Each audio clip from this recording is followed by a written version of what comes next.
All right, these are focusing exercises that you can do with the learner and then they can start to use for themselves, whichever ones work for them. These are all related to things in your body. Things in your body can ground you. So if you have been focusing on schoolwork for a while, you're probably all up inside your brain and your thoughts are racing. Just doing something with your body can refocus you and get you freshened up for the next subject or task. So the first one is to breathe. We all know about breathing exercises probably, but they don't have to be that complicated, I find. Breathing in for a count of 5, especially through the nose. Holding it slightly. I don't recommend a longer hold because it can build anxiety. And then breathing out for 5 out of your mouth. Just doing that a couple times. That's a focusing strategy.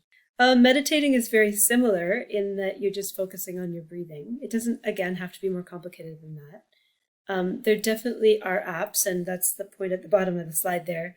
There are apps that will help you to meditate, it sort of talks you through it, so you're not just sitting there with your own thoughts. There's someone saying, focus on this, focus on that. And some of them have a free option, like I said. And I also recommend if you're going to meditate with the learner or you're going to suggest meditation, that you start really small, because it's not that easy to get started, especially if you're a restless person like I am. So you start with a minute at the very most. These other grounding exercises are things to do with your body once again. So 5 senses is an exercise you'll probably find online where you notice your 5 senses. So what am I seeing right now? What am I hearing? What am I feeling? And so on. It brings you back to ground zero with your body. Tapping is a strategy that is super popular. I don't know a whole lot about it, but I know people that swear by it for calming and for focus.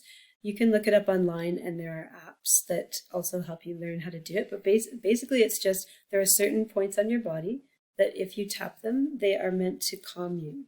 I'm just doing what I saw online, and that's it. I don't really know a lot about it, but I like the idea of it because it's simple. It's actionable. Like, it's not just sitting still, and it's that grounding piece that I said, that when you tap on yourself, you can't help but notice that something's happening with your body, and it draws you out of your head thoughts. Oh, and squeezing a stress ball. I left my stress ball over there, but a great one because it can really help people who have trouble with sitting for a period of time or who feel restless. And it doesn't have to be an expensive ball. You can get them at the dollar store, anywhere, any kind of ball. In other words, it doesn't have to be a special stress ball. Stepping outside for a breath of fresh air, that one really works for me, if it's possible for the learner to do that.